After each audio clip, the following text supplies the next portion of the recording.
అంతే డెఫినెట్గా మనం సైట్ కంటే కనీసం అడుగు పైన ఇంట్లో ఫ్లోర్ లెవెల్ పెట్టుకుంటే మంచిది. కనీసం అది అడుగున్నర పెట్టగలిగి 2 అడుగులు పెడితే మంచిది అవకాశం ఉంది.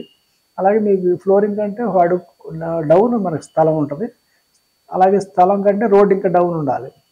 డౌన్ ఉండాలంటే ఇవాళ రోడ్ చూడటం కాదు, మనం భవిష్యత్తులో దృష్టి పెట్టుకుని పొద్దున కాంక్రీట్ రోడ్ వచ్చినా, తార్ రోడ్ వచ్చినా, లేదా ఆఫ్టర్ 5 years ఒకసారి ఇప్పుడు తార్ రోడ్ వేస్తారు, ఒక 5 years పాడైతే మళ్ళీ రోడ్ వేస్తే మళ్ళీ లేయర్ హైట్ పెరుగుతుంది.